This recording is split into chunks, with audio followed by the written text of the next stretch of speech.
একদিন ঘন সবুজ বনভূমির পাশে এক ছোট্ট গ্রামের মেয়েরা সকালে ঘুম থেকে উঠে দেখল মেঘে ঢাকা আকাশ থেকে টুপটাপ করে বৃষ্টি পড়ছে।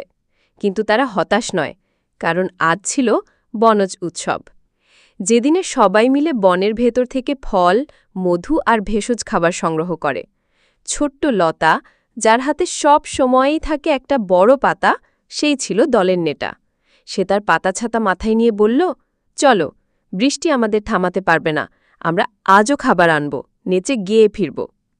সাথে থাকা মীরা, চুটি, রিমঝিম আর আরও অনেক মেয়ে হাত পা ধুয়ে রঙিন জামা পরে ঝুড়ি হাতে বেরিয়ে পড়ল। কেউ টিপটিপ বৃষ্টিতে নাচতে নাচতে হাঁটছে, কেউ আবার পাতা ছাতা মাথায় মধু খুঁজছে গাছে গাছে। জলের উপর দিয়ে হাঁটতে হাঁটতে লতা বলল, আমরা হলাম পাতার ছাতার অভিযাত্রী, আমরা জানি আনন্দ কিভাবে খুঁজে পেতে হয়। সন্ধ্যায় তারা ফিরে এলো গান গাইতে গাইতে। ঝুড়ি ভর্তি ফল, গাছের মধু আর এক রাশ হাসি, এই ছিল তাদের সাফল্যের চিহ্ন। সেই রাতে বয়স্করা বলল, এই মেয়েরা শুধু খাবার আনেনি, তারা আমাদের শিখিয়েছে সাহস আর আনন্দ কিভাবে একসাথে পথ চলে। বৃষ্টি থেমে গিয়েছিল, কিন্তু পাতার ছাতা সেই অভিযান থেকে তৈরি হয়েছিল এক নতুন কাহিনী, যা গ্রামের প্রতিটি শিশুর মুখে মুখে ছড়িয়ে পড়েছিল।